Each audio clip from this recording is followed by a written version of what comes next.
জয় গোবিন্দ গোপাল বনমালী, জয় জয় গোবিন্দ গোপাল বনমালী, শ্রীরাধার প্রাণ ধনু মুকুন্দ মুরারি, শ্রীরাধার প্রাণ ধনু মুকুন্দ মুরারি।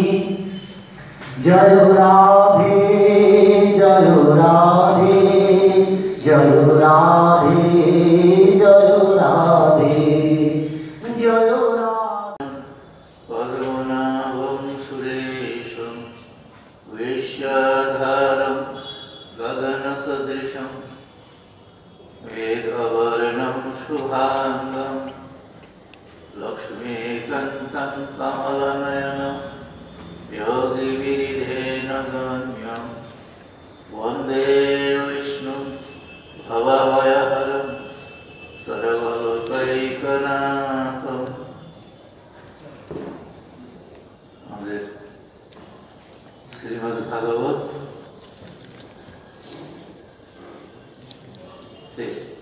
রাসলীলার আমরা গোপী গীতা বলে একটি অংশ আছে, সেই অংশেতে এসেছি, কিছুটা আলোচনা করেছিলাম।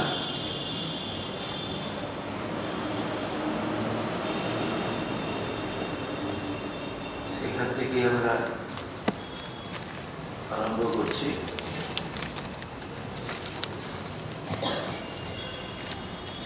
আলোচনা করেছিলাম যে গোপিনীরা শ্রীকৃষ্ণকে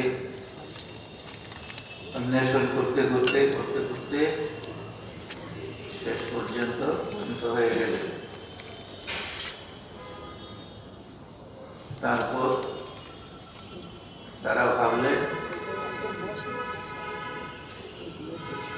বিশেষ করে শ্রীরাধিকা ভাবলেন যে তাকে তো খুঁজে পাবো না, তিনি যদি ধরা না দেন তবে তাকে ধরা মুশকিল, খুঁজে তাকে পাবো না। আরেকটি হচ্ছে, আমরা যতই তাকে খুঁজব নিত্যই গভীর বনে প্রবেশ করবে, যার ফলে তার পা ক্ষত বিক্ষত হবে। এমনিতেই তার পা কোমল, আমরা যখন তার পদস্পর্শ করি তখন অতি সন্তর্পণে স্পর্শ করি, তাকে একটুও ব্যথা না লাগে। কিন্তু সেই কোমল চরণ নিয়ে তিনি এই যমুনার তীরে কাটা, কুশ গাছ ইত্যাদিতে ভর্তি সেই বনভূমিতে বিচরণ করে করে পা নিশ্চয়ই ক্ষত বিক্ষত হয়েছে। এর থেকে চলো আমরা এক জায়গায় বসে শুধু তার গুণগান করি, তিনি যদি ইচ্ছা করে আমাদের কাছে আসেন তবেই আমরা ধন্য হব, এই মনে করে তারা বসে পড়লেন। এখানে লক্ষণীয় যে এখানে কিন্তু শ্রীকৃষ্ণকে না পেয়ে তাদের বিরহ অসাধারণ একটা স্তরে পৌঁছেছে, কিন্তু তবু শ্রীরাধিকার যে ভাব সেটি হচ্ছে, আমরা কষ্ট পাই তাতে ক্ষতি নেই, কিন্তু আমাদের প্রিয়, আমাদের প্রেমাস্পদ তিনি যেন বিন্দু মাত্র কষ্ট না পান।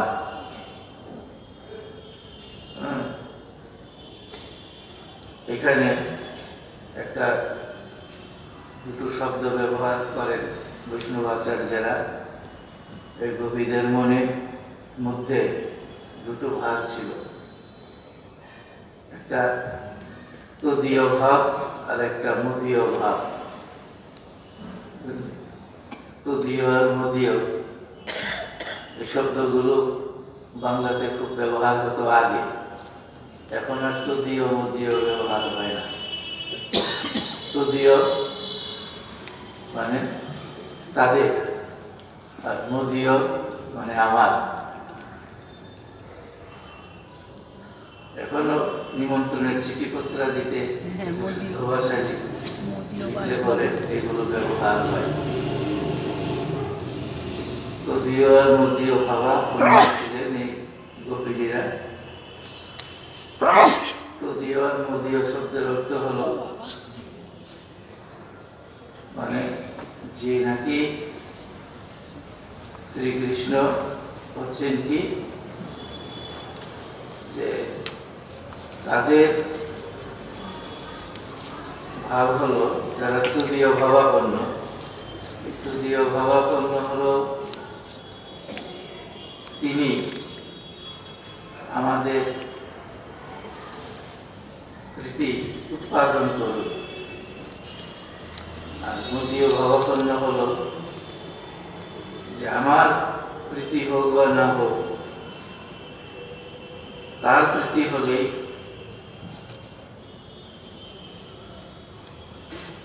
খুশি। ওই রকম সুতরাং দেখা যাচ্ছে যে কৃষ্ণের কি করে সুখ হয়, কি করে তার কষ্ট না হয়, এই বিষয়ে রাধিকা এবং তার অনুগামীরা সচেতন। যাই হোক, শেষ পর্যন্ত তারা বসে পড়লেন। বসে পড়ে কি করলেন, তারা শ্রীকৃষ্ণের ভাবে এতটাই বিভোর যে তারা আর অন্য কোনো চিন্তা না করে শ্রীকৃষ্ণ এতদিন পর্যন্ত বৃন্দাবনে যে সমস্ত লীলাগুলো করেছেন তার অনুকরণ করে, যেমন অভিনয় করছেন এইরকম করতে লাগলেন। তন্মনস্কার তদালাপা তদ্বিচেষ্টা তদাত্মিক, তাদের যে বর্ণনা দেওয়া হয়েছে তন্মনস্কার অর্থাৎ তার ভাবে তারা সমস্ত মন তাদের কৃষ্ণের ভাবে ভাবিত। তদালাপা অর্থাৎ শ্রীকৃষ্ণের বিষয় নিয়ে আলাপ করতেই তারা ভালোবাসেন, আর অন্য কোনো আলাপ। যারা ভগবানের ভক্ত তারা শুধু ভগবানের কথা বলে আনন্দ পায়, বিষয়ের কথা নয়। আমি এমন সন্ন্যাসী দেখেছি, তার কাছে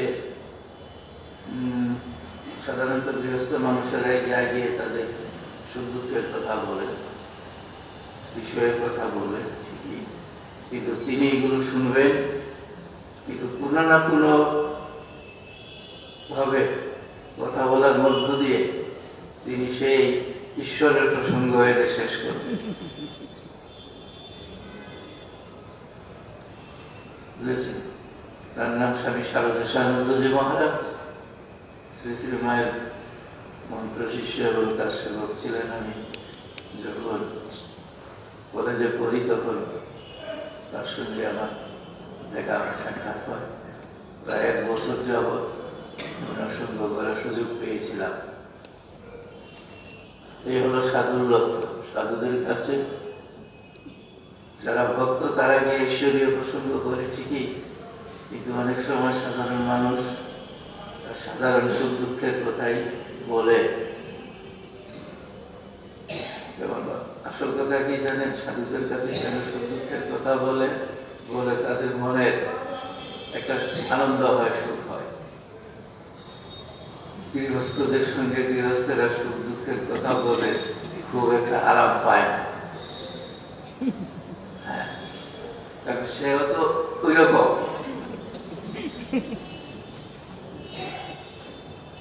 সেও ওই রকম, মানে আনন্দের কথা বলে ঠিকই, এত প্রাণ শুনে বলে না, খুব সচেতন থাকে আমার ভালো কথাটা শুনলে তার ভালো লাগবে কিনা, না মনে মনে হিংসা হবে।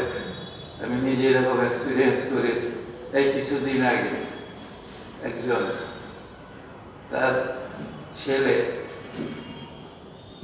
একটা ভালো পরীক্ষা দিতে গেছে, কিন্তু তার আত্মীয় স্বজন কাউকে জানায়নি, কাউকে না। মহারাজ একটু ঠাকুরের কাছে বললেন, আমি কি কাউকে কিন্তু বলিনি। বলে কেন? আপনার আত্মীয় স্বজন বলেননি এরকম একটা ভালো খবর? বলে না, বললে ওরা তো ভালো ভাববে না, তারা তো ভালো ভাববে না, ভিতরে ভিতরে যেমন অন্যরকম ভাববে, যে খুব খুশি হবে, খুব সুখী হবে, তা কিন্তু নয়। তাই আমি ওই ঠাকুরের কাছে বলি, আগে সমাধান হয়ে যায়, তারপরে তেমনি জানবে। কিন্তু আগে আগে বললে কখন থেকে কি ভাববে ঠিক নেই। তার মানে তার শুভ নাও ভাবতে পারে, তার ব্যাপারটা হলো এই। কিন্তু আমার থেকে তার অশুভ ভাবনার কোনো কারণ নেই। সে এসে বলল, আচ্ছা এরকম হচ্ছে ব্যাপার। এই যে সব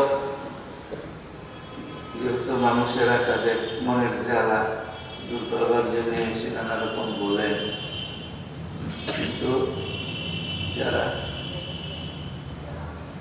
সন্ন্যাসী তারা কিন্তু ওই বিষয়ের কথার মধ্যেই আবদ্ধ থাকে না। শেষ পর্যন্ত আস্তে আস্তে কথা বলে বলে বলে বলে তাকে ওই ঈশ্বরের কথার দিকে নিয়ে গিয়ে প্রসঙ্গটা শেষ করে। এরকম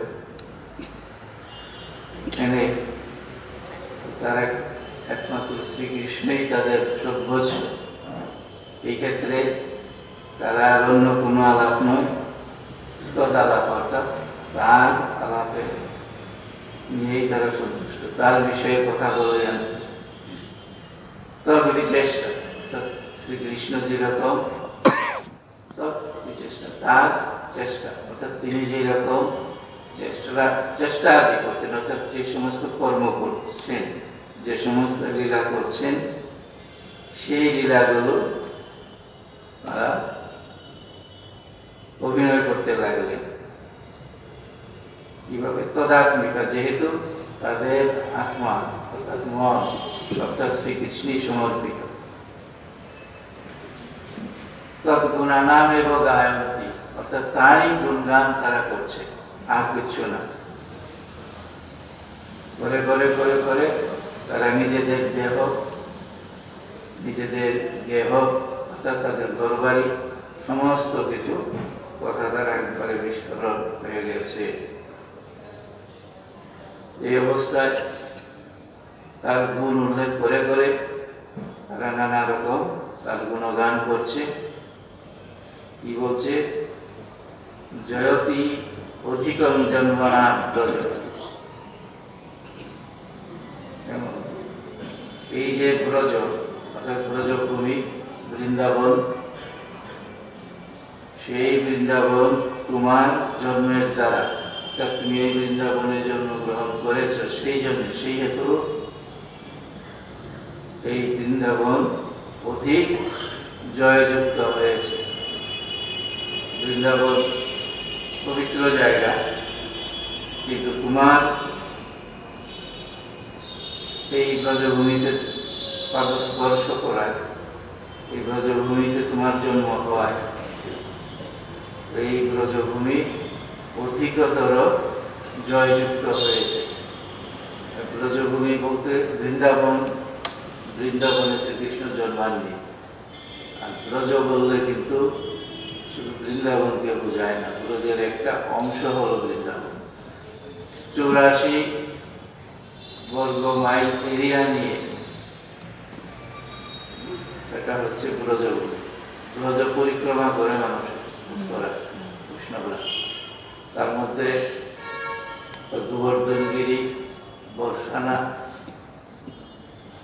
মথুরা, তারপরে গোকুল, এই সমগ্র এরিয়া নিয়ে অর্থাৎ শ্রীকৃষ্ণের স্মৃতি বিজড়িত যে সমস্ত পরিমণ্ডলটি আছে সবটা মিলিয়ে হল ব্রজ।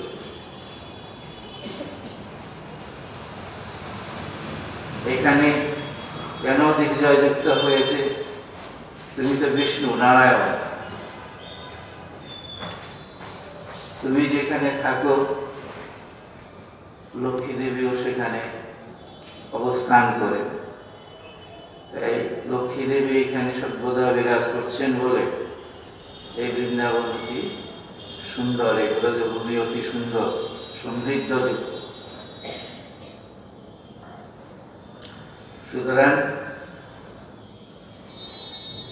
শ্রীকৃষ্ণ এ দ্বৈত তুমি আমাদের দেখা দিয়ে আমাদের জীবন সার্থক করো।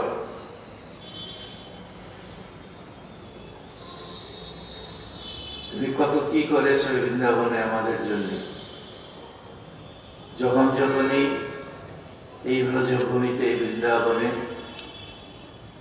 কোনো বিপদাপদ এসেছে, বৃন্দাবনবাসীরা বিপদাপদের সম্মুখীন হয়েছে, তখনই তুমি এসে তাদেরকে রক্ষা করেছে দিয়ে বিভিন্ন ঘটনাগুলো, অগাসুর বধ, বকাসুর বধ, তারপরে কালীয় দমন, এই সমস্ত এটা তো সবসময়ই বৃন্দাবনের উৎপাদ করত।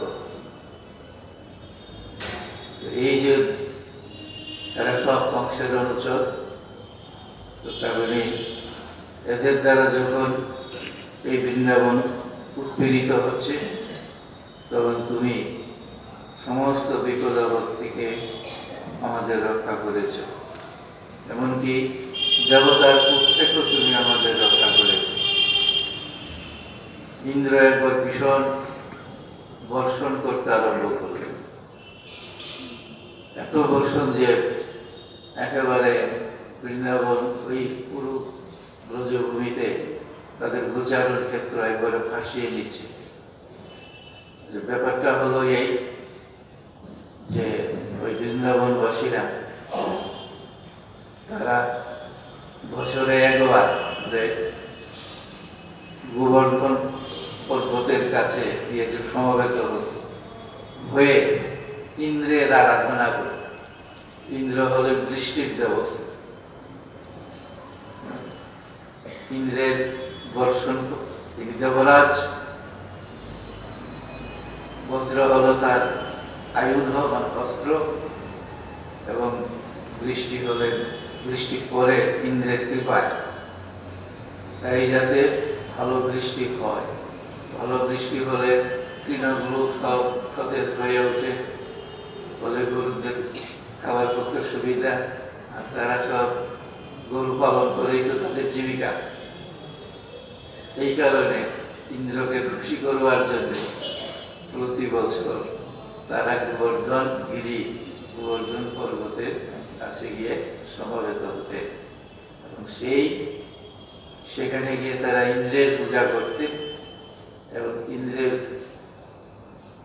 তাদের একটা প্রতি বছরই হতো। কৃষ্ণের হঠাৎ তাদের বললেন, দেখো তোমাদের ইন্দ্রের পূজা করার দরকার নেই। কেন দরকার নেই? কারণ কি, দেখো আমাদের প্রত্যক্ষভাবে আমাদের উপকার কে করছে? ওই গুরুগুরু, তার থেকে আমরা বিশেষ উপকৃত হচ্ছি।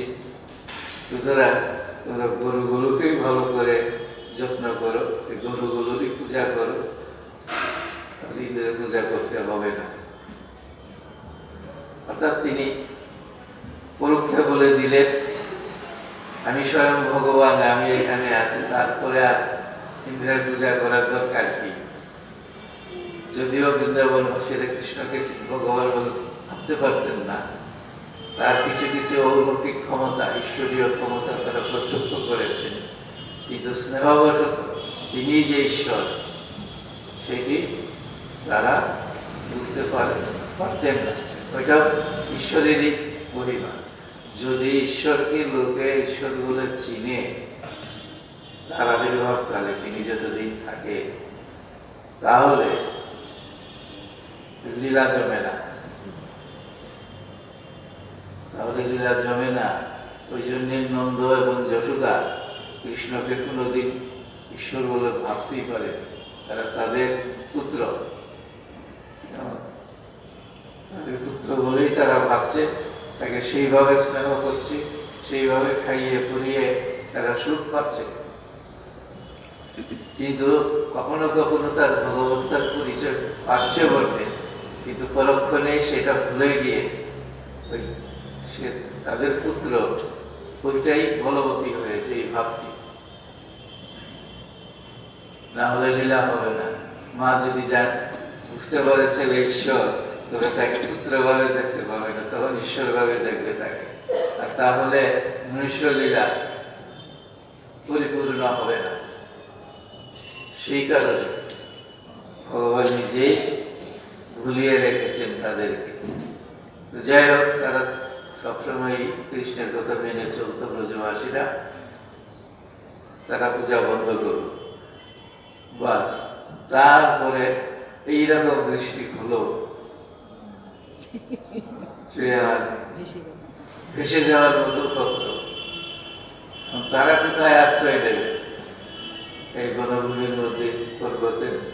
তখন ওই যে গোবর্ধনধারী, তখন তিনি পর্বতটাকে তুলে ধরলেন ছাতার মতো করে, তার নিচে গিয়ে সবাই প্রভাবিত হলেন। এটি অলৌকিক ব্যাপার, যদিও। যাই হোক, এগুলো আমরা পুরাণের গল্প হিসাবেই ধরে নিই। অর্থাৎ ভগবানের যে অলৌকিক ক্ষমতা, সেটাকে প্রকটিত করবার জন্যই হয়তো পুরাণকারেরা মানুষের মনোরঞ্জনের জন্য এইসব ধরনের গল্প আদি তৈরি করেছে।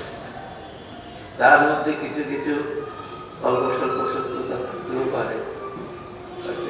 যাই হোক, আমরা পাচ্ছি প্রায় সব পুরাণই পাওয়া যায় শ্রীকৃষ্ণ গোবর্ধন পর্বত আরোহণ করে বৃন্দাবনবাসীদের অতিবৃষ্টির থেকে রক্ষা করেছিলেন। এই যে সব বিষয় থেকেই আমরা বুঝতে পারছি যে তিনি স্বয়ং ভগবান। তাই যাই হোক না কেন, তুমি এই বৃন্দাবনে আছো বলেই বৃন্দাবনের মানুষ আনন্দে আছে। তুমি কত বিপদ আপদ থেকে সব তাদেরকে রক্ষা করেছ। সুতরাং এখন আমরা খুব বিপদগ্রস্ত। কারণ কি? কারণ হলো আমরা তোমাকে পাচ্ছি না বলে মহা বিপদে পড়েছি। আমাদের কষ্টের আর দুঃখের আর সীমা নেই। এত মনে কষ্টে ভোগ করছি, এর থেকে আর দুর্দৈব আমাদের কি হতে পারে? তোমার বিরহে আমার কাছে। এইখানে বলা দরকার যে ভক্তিশাস্ত্র ব্যাখ্যাকারেরা তারা বলে যে ভগবানকে না ভেবে পড়ে যারা ভক্তি সাধক, তাদের খুব কষ্ট হয়। আচ্ছা, এটা কিরকম কষ্ট? এটা বাহ্যিক দৃষ্টিতে তারা কান্নাকাটি করে, চোখ দিয়ে জল পড়ে, যত কত কষ্ট হচ্ছে। কিন্তু ভক্তের কাছে নাকি এই বিরহ কষ্টটাও আনন্দের।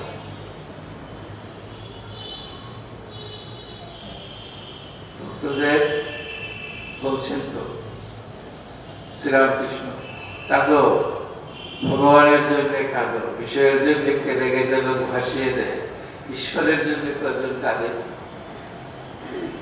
ঈশ্বরের জন্য, ঈশ্বরের কথা বলতে যদি কারোর চোখে জল আসে, তাহলে বুঝতে হবে যে তার ঈশ্বর দর্শনের বিশেষ বাকি নেই। শীঘ্রই দর্শন করবে।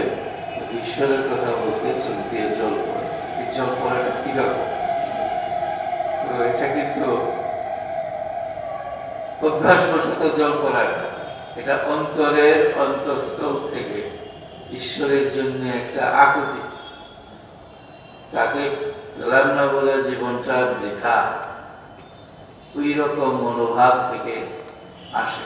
এবং ঈশ্বরের জন্য কেঁদেও ভক্তের সুখ হয়। বাইরে থেকে দেখলে মনে হয় তারা কাছে, কিন্তু এই কাদার মধ্যেও একটা আনন্দ আছে। ভক্তিশাস্ত্রবিদরা বলে এরকম করে। তো তাদেরও হয়তো সেই রকম, তবে ভগবানের জন্য কাদা আসে না। সাধারণত ভগবানের জন্য আসে না, এটা খুব দুর্লভ বিষয়। অনেকে কাদা কাটা করে মনে হচ্ছে, কিন্তু এগুলো নয়। স্বামীজি বলছেন আর এগুলো নাচ দৌর্বল্যের পরিচয়।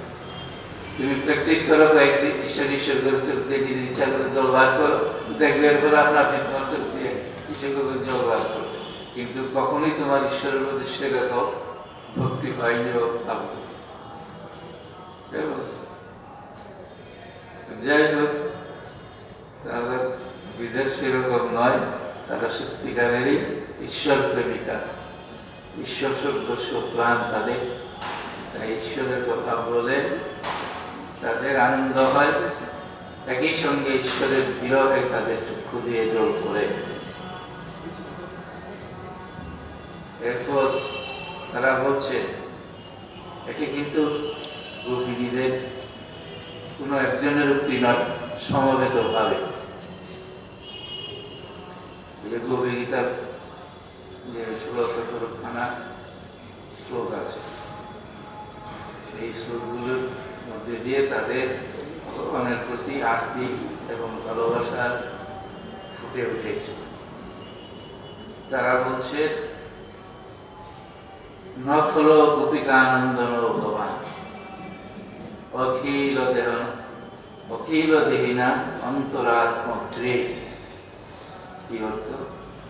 নখল গোপিকানন্দন ভগবান,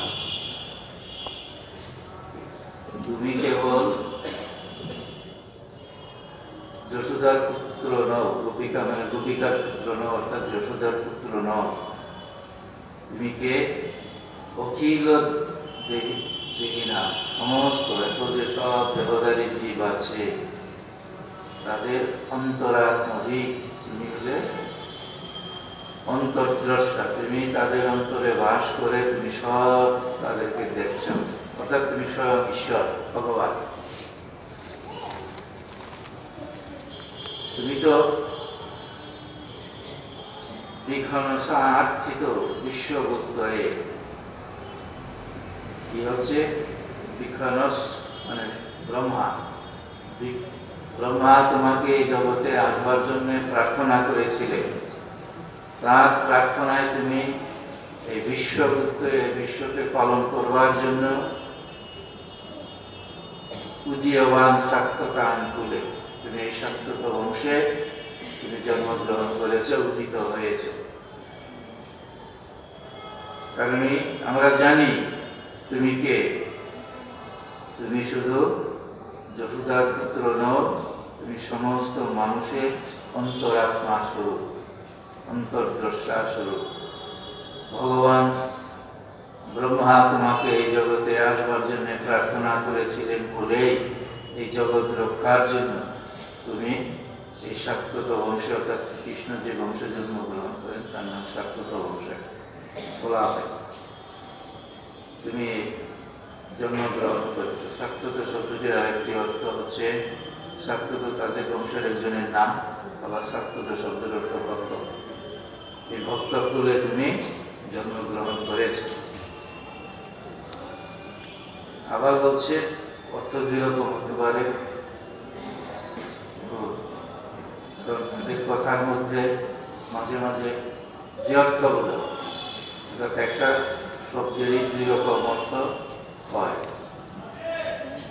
যেমন শব্দ সাহিত্যে ব্যবহার হয়, একটি শব্দ ব্যবহার করলো কিন্তু তার দুই রকম অর্থ হয়, তাকে বলা হয় দ্ব্যর্থ বোধক।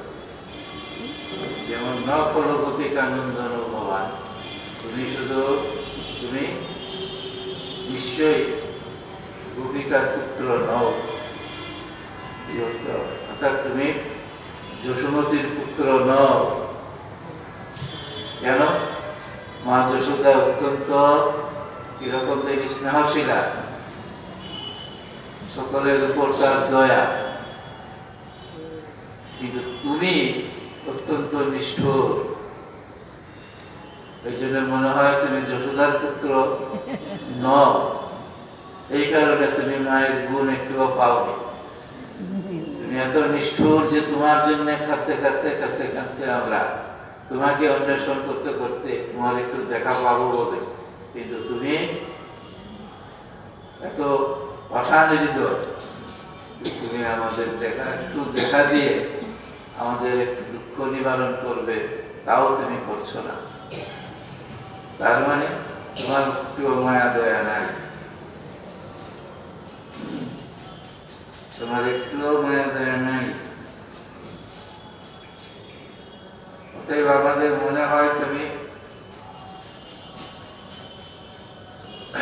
সবকিছু, তুমি সব অন্তরাত্ম দিক তুমি ঠিকই, তুমি অন্তরাত্মজামী, অর্থাৎ সকলের অন্তরে তুমি দেখতে পাও। কিন্তু অন্তর্যামী ভগবানের, তিনি সর্বদ্রষ্টা ভগবান। ভগবানের একটা স্বভাব এরকমই, তিনি সব জীবের দুঃখ দুঃখ এত সব দেখেও অবিচলিত থাকে, তাই না? ভগবান সকলের দুঃখ দেখে, হে ঠাকুর আমার দুঃখ দূর করার পরে আমরা কত প্রার্থনা করি, দুঃখ দূর হয় না, করেন না? কারো নিশ্চয়ই করেন, তবে ইঞ্জিনিয়ারও করেন না, সাধারণভাবে সকলের তিনি করেন না। সুতরাং তুমি ব্রহ্মা তোমাকে প্রার্থনা করে এই জগতে এনেছিলেন, এসে তুমি বিশ্বগুপ্ত, এই বিশ্বের মধ্যে গুপ্তভাবে অবস্থান করছো, অর্থাৎ তোমার দেখা কিছুতেই পাওয়া যায় না। তুমি উদাসী, তোমার যে আবির্ভাব, কেন ব্রহ্মা তোমাকে প্রার্থনা করে আনলে সেটা আমরা জানি না, বুঝতেই পারছি না। অর্থাৎ একটাই হতে পারে, তার ব্রহ্মা তার সৃষ্টি রক্ষার জন্য তোমাকে প্রার্থনা করে এনেছে।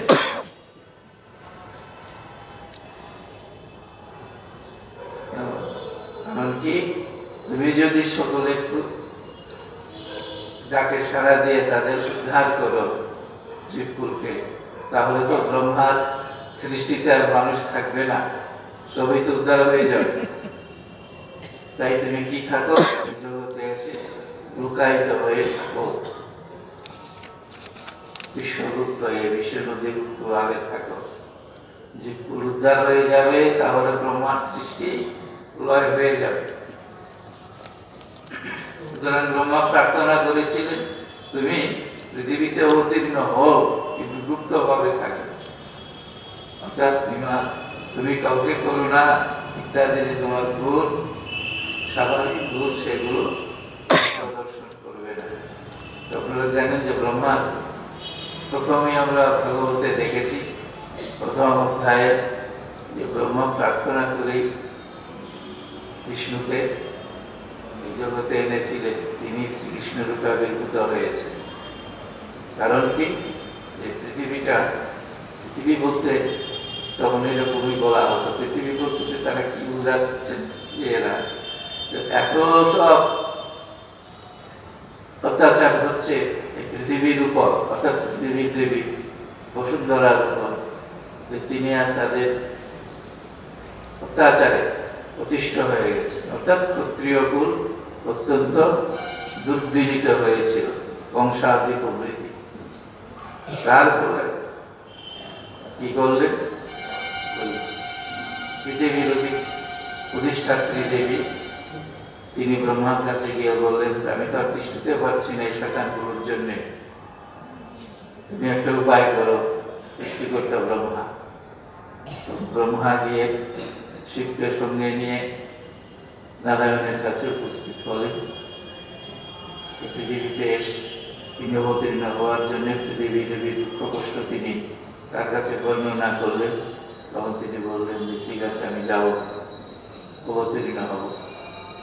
তাই তিনি পরে এই বলেও দিয়েছিলেন কোথায় জন্মগ্রহণ করবে, সেখানে তার দেবদেবীরা গিয়ে জন্মগ্রহণ করুক আগে আগে, তারপর আমি ঠিক সময়ে যথা সময়ে গিয়ে জন্মগ্রহণ করব।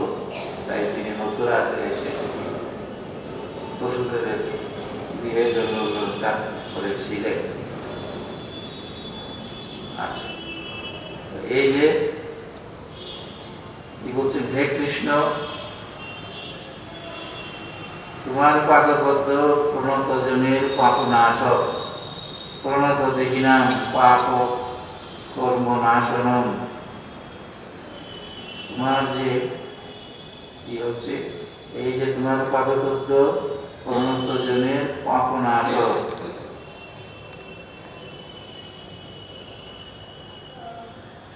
শুধু আমরা তোমার চরণ দর্শন আকাঙ্ক্ষিতা নয়, লক্ষ্মী দেবী তিনি সর্বদা তোমার চরণ আশ্রয় করে আছেন। যাদেরই তুমি কৃপা করো তাদের মস্তকে তুমি তোমার এই চরণ স্থাপন করো। যেমন তুমি করেছো কালিয়ার মস্তকের উপর চরণ স্থাপন করে তাকে দমন করেছ, কিন্তু তা তো কিসের জন্য? তার কল্যাণের জন্যে। কালিয়া উদ্ধার হয়ে গিয়েছিল। যেমন রাজা বলি বিষ্ণু তার মাথার মধ্যে পা রেখেছিলেন, আলাদা গল্প, পুরাণের কাহিনী সেটি। রাজা বলি তার কাছে ত্রিবার ভূমি প্রার্থনা করেছিলেন বিষ্ণু, কারণ বলি খুব ভক্ত ছিলেন, ভগবান বিষ্ণুর সাধারণ ভক্ত ছিলেন, কিন্তু তিনি খুব দানবীর ছিলেন। তিনি প্রহ্লাদের নাতি, ভক্ত প্রহ্লাদের কাহিনী ভাগবতে আছে, আমি আলোচনা করবো পরে আস্তে আস্তে এক করে।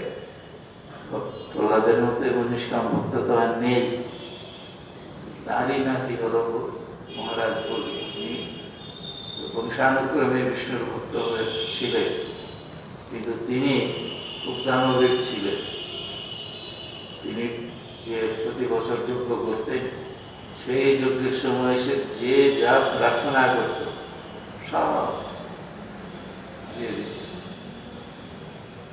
এই যে এত দান করে বলে তার একটু মনের মধ্যে হয়তো অহংকারও ছিল যে আমি একজন শ্রেষ্ঠ দাতা। এই আরেকবার যজ্ঞ করার সময় যজ্ঞটুকু শেষ হলো, দান টান যারা যা আছে এগুলো টাকা পয়সা, স্বর্ণ মুদ্রা, গরু বাছুর, ভূমি সব দিলেন ব্রাহ্মণদের। এমন সময় একজন বামন রূপে ব্রাহ্মণ গিয়ে সেখানে উপস্থিত। মহারাজ, আমার কিছু প্রার্থনা ছিল, বলে যে আমি তখন জানা যাচ্ছিল,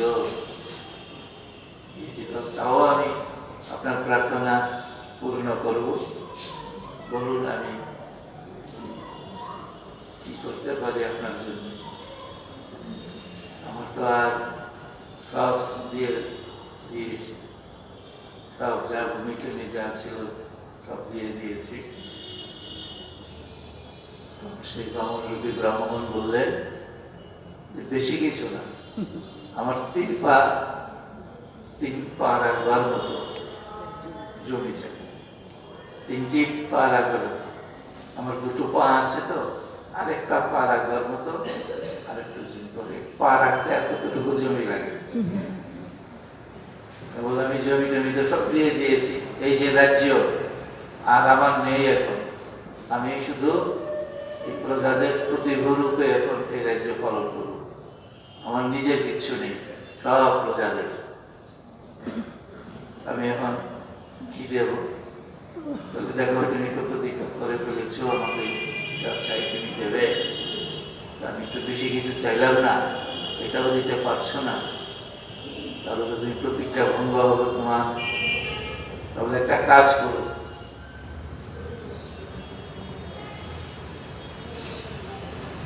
যে আপনি আমার কি করবো তাই তো বলছি, আপনি আমার একটা পা আমার কাঁধে রাখুক, আরেকটা পা মাথায় রাখুক। তা তো হলো, আরেকটা পা তো জায়গা চাই নাই। তাহলে আমার এই শরীরের যে কোনো জায়গাতেই আপনি আপনার পদস্থাপন করবেন। তখন বিষ্ণু কি করবে, দুটো পা নাভির থেকে আরেকটা পা বার করবে, 3 পা হয়ে গেল। 3 পা, এত বড় পা, 1 পা দিয়ে সমস্ত আকাশ অধিকার করে দিবে, আরেকটা পা দিয়ে সমস্ত ভূমি অধিকার করে দিবে, এত বড় পা। আরেকটা পা এখন বললাম আমার মাথায় রাখো, ওই যে নাভি থেকে বেরোলো, এটা থেকে তার মাথায় দিলে। এখন তো তুমি শব্দ দিয়ে দিয়েছো, এখন তুমি থাকবে কোথায়? তখন আপনি বলুন আমি এখন কোথায় থাকি? তুমি পাতালে প্রবেশ করো, স্বর্গ মর্ত যাও, তুমি পাতালে যাও। পাতালে যাওয়া মানে এটা নিম্নগামী হোক, এটা তো কথা সাধারণত। তারপরে দেবতাদের প্রার্থনায় সে বলি কিন্তু বিষ্ণুর পা মাথায় নিয়ে পাতালে যেতে রাজি এবং গেলেন। তার কিন্তু কোন রকম দুঃখ কষ্ট কিছু নেই, কিন্তু ভক্ত তো। ভগবানের এখানে ব্যাপারটা হলো যে তুমি এই দান করে করে তুমি যে তোমার মতো দাতা একটু অহংকার হয়েছিল, সেই অহংকারটা ভক্তের চূর্ণ করে তিনি তাকে মুক্ত করে দিলেন। সামান্য অহংকার থাকলেও ভক্তকে তিনি সেই অহংকারটা দূর করে দেন, ভক্ত হবে। কবির তাই ছিল, তিনি দানবী যেমন হলো যে দান করার মতো আর কিছু নেই। তুমি কি দান করবে এই জগতে? সত্যি তো আমরা যখন কিছু দান করি, কি দান করি? মা গৃহ ঐশ্বসিক ধন, ঐশ্বসিক ধন আবার কাজ, সবই তো কাজ। আমরা মনে করি আমার আমার, এটা আমাদের ভ্রান্তি। তাই যারা একান্ত ভগবানের ভক্ত, ভগবান নিজে তাদের এই ভ্রান্ত ধারণা দূর করে দেবে।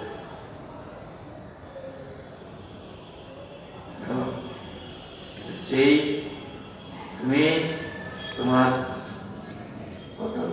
তোমার এই মস্তকে তোমার এই শ্রীপাদবদ্ধ রেখে কৃপা করেছ, তুমি আসো আমাদের কাছে, এসে একবার আমাদের পক্ষে তোমার চরণ স্থাপন করো, যাতে আমাদের হৃদয়ে সমস্ত কামনা বাসনা বিনষ্ট হয়ে যায়। একমাত্র তোমার পাদস্পর্শেই হৃদয়ের সমস্ত কামনা বাসনা দূর হতে পারে। হে দ্বৈত, এই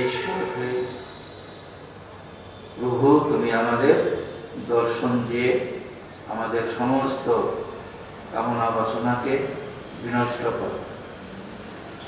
ওদের তারা এরকম ভাবে বিলাপ করছে। এইগুলি হলো মহাভাবের লক্ষণ। তাদের শরীরে অসহ্য জ্বালা হচ্ছে, তুমি আমাদের এই যে শরীর সন্তান তা দূর করো তোমার পাদস্পর্শ দিয়ে। জানি না শরীরের মধ্যে এরকম জ্বালা জ্বালা হয় কিনা, তা এরকম সাধারণত দেখা যায় না। আমরা একজন দুজনের পাচ্ছি, চৈতন্যদেবের এরকম হতো, আর শ্রীরামকৃষ্ণের হতো। এত জ্বালা হতো যে তিনি যখন ওই ভক্তি সাধনা করছিলেন, মধুর ভাবে সাধনা করছিলেন, সেই সময় তার শরীরে খুব জ্বালা হয়েছে। গঙ্গায় ডুবে থাকতেন, তারপর অনেক সময় গায়ের মধ্যে চন্দন লেপন করে শরীর ঠান্ডা থাকে বলে প্রাচীন ভারতের ধারণা। এই চন্দন লেপতেন, তাতে সামান্য পোষণ হতো, কিন্তু আবার সেই জ্বালা বাড়ত। এটা খুব মুশকিল, নানা রকম চিকিৎসা আদি তোড়জোড় চলছে। এমন সময় স্বামী শিবানন্দজির পিতা, তিনি ছিলেন কালী সাধক। মাঝে মাঝে তিনি দক্ষিণেশ্বরে আসতেন, গঙ্গায় স্নান টান করে কয়েক ঘন্টা ওইখানে তিনি ধ্যান করতেন। আর সঙ্গে একজন গায়ক আনতেন।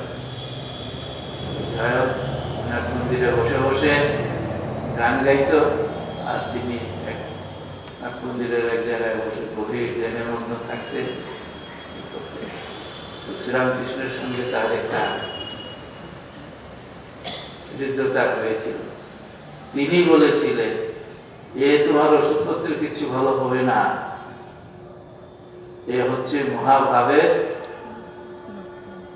ইয়ে থেকে যন্ত্রণা, মহাভাবের থেকে তোমার এরকম হচ্ছে।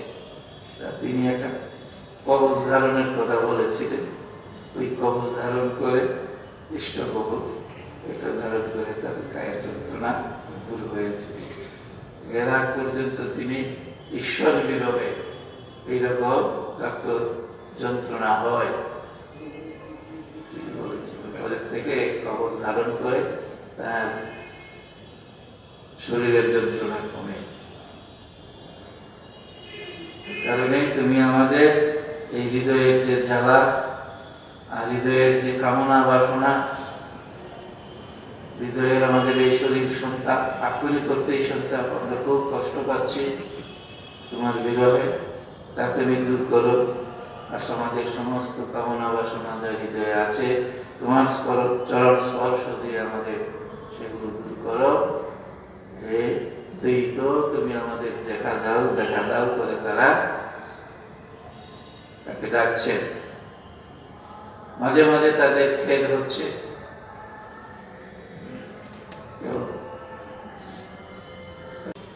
তব কথামৃত তপ্ত জীবন কবিভিরিত কলমসাপ শ্রবণ মঙ্গল শ্রীমৎ আতত ভুবি গৃণন্তি তে হৃদয়জনা।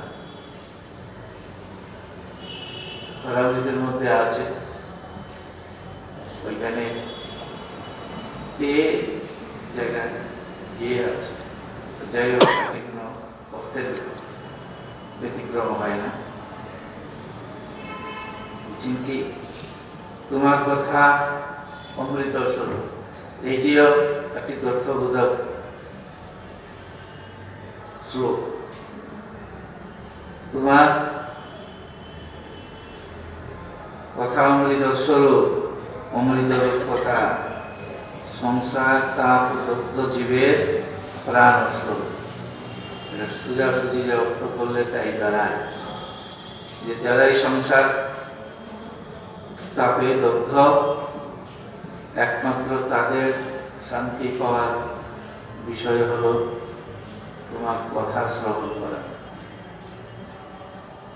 তোমার কথা শুনলে, ঈশ্বরীয় কথা শুনলে যারা ভক্ত, তাদের একটু শান্তি হয়। ভক্ত জীবন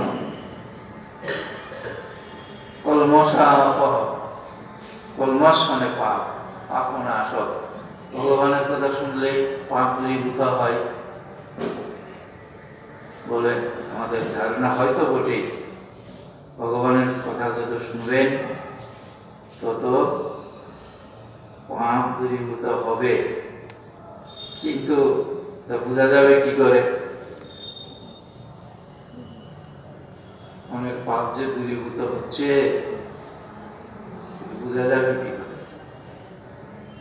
বোঝা যাবে আপনার পাপ আর পাপ কাজ করতে ইচ্ছা করবেন, আর অন্যায় কাজ করতে ইচ্ছা করবে।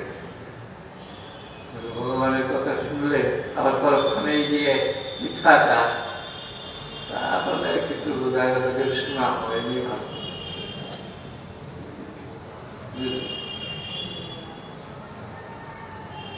তোমার কথা পাপনাশক, ঠিকই পাপনাশক। তোমার কথা শ্রবণ মাত্রেই জীবের মঙ্গল হয়, তাও ঠিক। কে বলছে এই সমস্ত কথা? তোমার কথা অমৃত স্বরূপ, যারা সংসার তাকে তপ্ত জীবন যাদের, তাদের শান্তি প্রদান করে তোমার কথা। তোমার কথা মানুষের পাপ নাশ করে, তোমার কথা শ্রবণ করলে মঙ্গল হয়। এগুলো কিন্তু যে সে লোকে বলেনি, এ বলছে কবির গীতম কথিত, কবি অর্থাৎ কবিগণ। কবিগণ মানে জ্ঞানীগণ, ক্রান্তদর্শী কবি, ক্রান্তদর্শী অর্থাৎ এই জীবনের শেষ সীমা যারা উপলব্ধি করতে পেরেছে, অর্থাৎ যাদের ব্রহ্মজ্ঞান হয়েছে, তারাই হলেন কবি। এই জন্য আমাদের আদি কবি হলেন ব্রহ্মা। আর এমনিতে আমরা সাধারণত আদি কবি বলতে বাল্মীকিকে বুঝি, কিন্তু না, বাল্মীকি রামায়ণ গ্রন্থ লেখক, আর বেদের প্রবক্তা হলেন ব্রহ্মা। এই জন্য আসল আদি কবি হলেন ব্রহ্মা। সৃষ্টি প্রথমে ভগবান স্বয়ং ব্রহ্মার হৃদয়ে আবির্ভূত হয়ে তার মধ্যে বেদ জ্ঞান সঞ্চার করে। বেদ জ্ঞান মানে এই জগতের যাবতীয় জ্ঞান ঈশ্বরের আছে, সেই জ্ঞান ব্রহ্মা হৃদয়ে সঞ্চয় করেন। সেই জ্ঞানের প্রভাবে ব্রহ্মায় তার যেমন চিন্তা পূর্ব সৃষ্টির চিন্তার মাধ্যমে যেমন ছিলেন, ঠিক সেইভাবে আবার নতুন করে সৃষ্টি করে। পরে এই জ্ঞান তিনি আবার যারা ঋষি কামনাহীন, ঋষি যারা, যাদের হৃদয়ে কোন রকম কামনা বাসনা নেই, তাদের হৃদয়ে তিনি সেই জ্ঞান সঞ্চার করে। তখন তাদের মুখ দিয়ে, যে আমরা বেদের ঋষিদের নাম শুনি, বেদ প্রবক্তা ঋষি, ব্রহ্মার কাছ থেকে তারা অলক্ষ্যে হৃদয়ে অনুভব করে, তারপরে তাদের শিষ্য প্রশিষ্যদেরকে বলেছে। যেমন বেদ শব্দটির অর্থ জ্ঞান,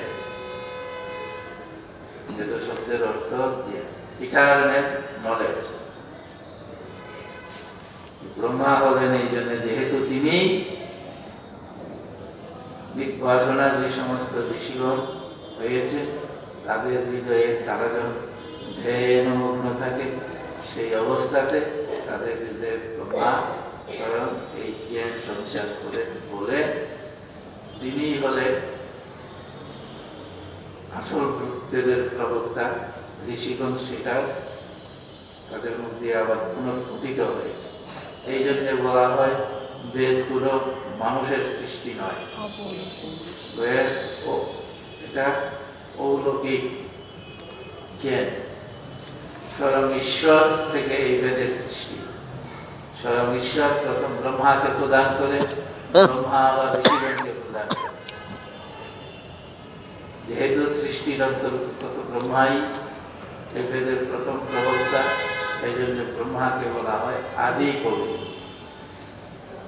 এই ব্রহ্মাই বাল্মীকিকে বলেছিলেন, তুমি কবিতা লেখো। বাল্মীকির কি হয়েছিল? একটা পাখিকে এক ব্যাগ মেরে ফেলেছে। তিনি স্নান করতে গিয়েছিলেন নদীতে, গিয়ে এমন সময় একটি ব্যাগ একটা পক্ষে তীর মারল। সেই কষ্ট পেয়ে তার সঙ্গী বা সঙ্গিনী সেও তখন বিফল হয়ে পড়েছে। এই দেখে ঋষি বাল্মীকির মনে হঠাৎ একটা শ্লোক বেরিয়ে, এবং শ্লোকটা কিছুই না, একটা বেদকে একটা অভিশাপ। যেমন পাখিটাকে এভাবে মারলে, তারা খেলছিল ক্রীড়াগত পাখিকে, গ্রন্থবিদুরকে তুই এভাবে একটিকে হত্যা করলি, জীবনের কোনো প্রতিষ্ঠা লাভ করতে পারবে না। মা বিষাদ প্রতিষ্ঠান সংস্কৃতি সমাজ, এ বিষাদ তুই অনন্তকালেও সদ্গতি হবে না, তুই প্রতিষ্ঠা লাভ করতে পারবি। এই কথাটি বলে খুব দুঃখিত হবে, বলে কি হলো আমার মধ্যে কেন অভিশাপ দেওয়া হলো? আমি তো কাউকে অভিশাপ দিই না। একটু বিমর্ষ হয়ে স্নান সেরে আশ্রমে গেলেন। এমন সময় ব্রহ্মা সেখানে উপস্থিত হয়ে তাকে বললেন যে কিছুই না, আমার ইচ্ছাতেই তোমার মুখ দিয়ে এরকম হয়েছে, এটা বেদের কর্ম। এ সম্বন্ধে বলতে গেলে অনেক বলতে হয়, সেদিকে না গিয়ে তো বলছি। এই তখন বললেন যে দেখো, তুমি এই শ্লোকাকার তোমার মুখ দিয়ে যেভাবে ছন্দবদ্ধ বাক্য ভালো হলো, তাকে শ্লোক বলে, তুমি সেই শ্লোকাকারে এমন একজন মানুষের জীবন চরিত্র রচনা করো, সত্য দিকে উঠতে এসো। তুমি এই সম্বন্ধে নারদের কাছ থেকে ডিটেল জেনে নিও, নিয়ে তিনি যেতে করে ব্রহ্মা চলে গেল। তখন নারদ এসে রাম সম্বন্ধে তাকে বলবে, রামায়ণের তখন এই কাহিনী কিভাবে রামায়ণ রচনা হল। তিনি সংক্ষেপে রামের গুণগান বর্ণনা করলেন, কে? নারদ। সেইটার উপর ভিত্তি করে তিনি আরো বিস্তৃত করে এই সপ্তকাণ্ড রামায়ণ লিখলেন বাল্মীকি। এই জন্য তিনি যেহেতু আদি কাব্যের লেখক, এই জন্য তাকে বলা হয় আদি কবি। ব্রহ্মা বলেন আমাদের এই ব্রহ্মাদি কবিগণ, যেমন ঋষিগণ, তারা এই সমস্ত কথা বলছেন যে তোমার কথা শুনলে মানুষের পাপ নাশ হয়, যারা সংসার জ্বালায় দগ্ধ তাদের জীবন শীতল হয়। কারণ কি? তোমার কথা অমৃত স্বরূপ। অমৃত মানে অত্যন্ত আনন্দদায়ক জিনিস, যা পান করলে পরে আর মানুষ মরে না বলে কথিত আছে। তো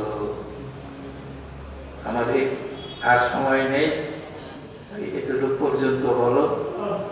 এটার ব্যাখ্যা সম্পূর্ণ হয়নি, সম্পূর্ণ দেখে আমি আবার পরে যখন শুরু করবো তখন আপনাদের কাছে আবার আমি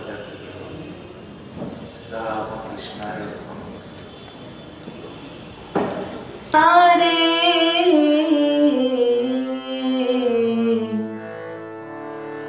লয়ে যা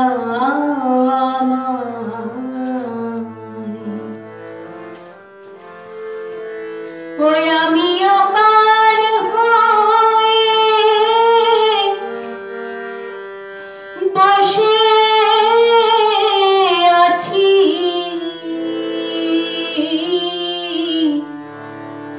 ওহে দয়া